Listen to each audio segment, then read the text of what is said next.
Good morning, class. Good morning, Mrs. Watkins. Hello, teacher. Put your backpacks on that table.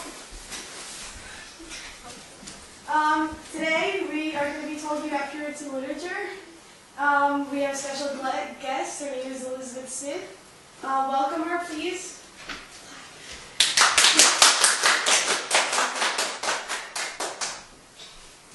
Good morning, my name is Elizabeth Smith, and I heard that your class was studying Puritan literature. I came to share my knowledge of my ancestors, the Puritans.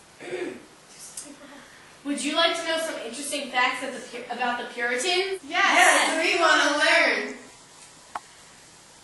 Are you ready to hear an exciting story? Yes. This is an excerpt from The Wonders of the Invisible World by Cotton Mather. Are you ready? Yes. The trial of Martha Carrier at the court of Oyer and Terminer, held by the adjournment at Salem, August 2nd, 1692.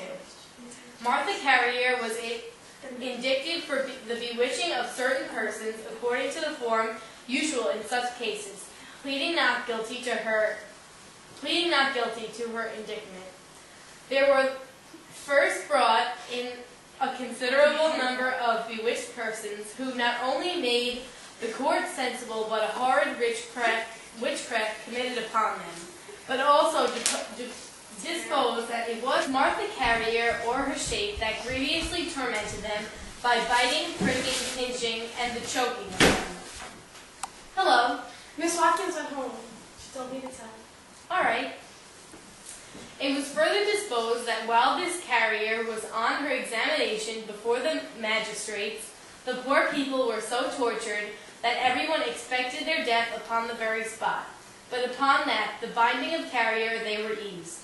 Moreover, the look of Carrier then laid the afflicted people for dead, and her touch, if her eye at the same time were off them, raised them again, which things were also now seen upon her trial.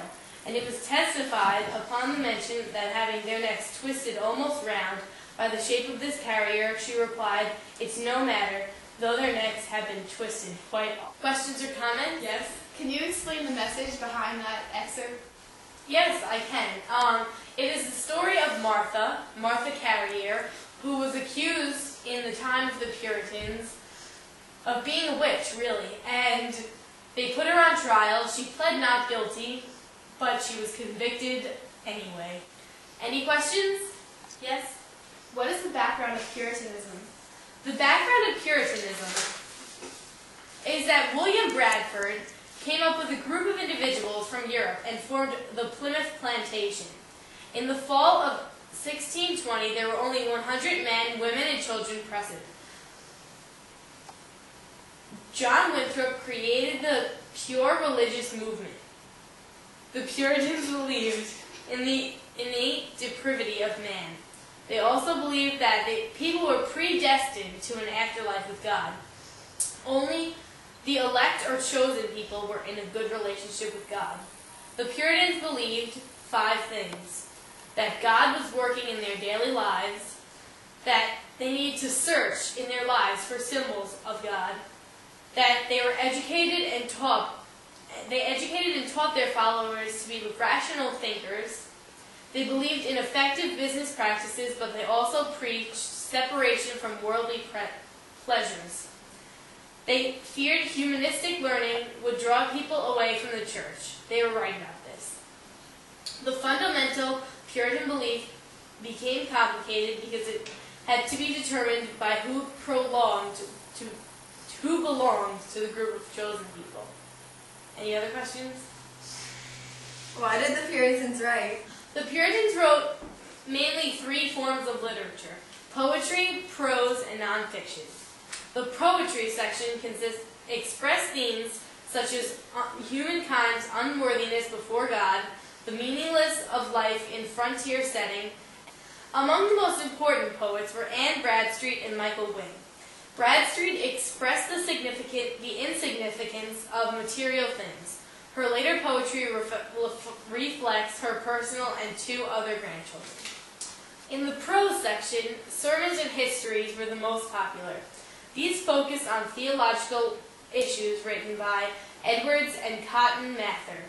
Edwards' Sinners in Hands of an Angry God is one of the best-known pieces of agricultural imagery which his audience was familiar to, describing and communicating God's wrath. The non-fiction part of Puritan literature is that Cotton Mather wrote The Wonders of an Invisible World, an account and defense of the Salem witch trials.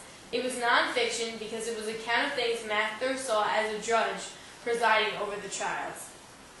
Its major theme was the concept of spectral evidence, the effect that so-called witches had on others in the courtroom. Figures he the trial of Bridget Bishop, an excerpt detailing the trial of the first person to be accused, tried, and executed of being a witch. Satan's wrath towards the Puritans for bringing God into a formerly pagan land. Any other questions? Yes? How does Puritanism relate to literature? There are many different opinions about this question. Some would argue that American literature simply grew out of changing historical factors that had little or nothing to do with the religious practices done by Puritans. Others argue that the Puritan practice of examining their lives for acts of good and evil naturally shifted to creative writing and imaginative expressions. Still, the question comes whether Puritan writing should have been simply as historic documentation, or does their writing have literary merit? Any other questions? Yes? What do you mean by witches? By witches, the Puritans mean people accused of witchcraft, which wouldn't be the witches that you're thinking of, I'm sure. These people were just normal. You're thinking of the people from The Wizard of Oz, or, witches from Wicked, and, things like that. This is just normal people accused of crimes they had not committed. I really like that story. Can you give me some more Puritan authors? Yeah, I have 3. Anne Bradstreet, Michael Wigglesworth, and Edward Taylor. Thank you. Good afternoon, class. Good afternoon, Mrs. Watkins. Back from my lunch break. Class, how did you like your class? Really good. I loved it. Great.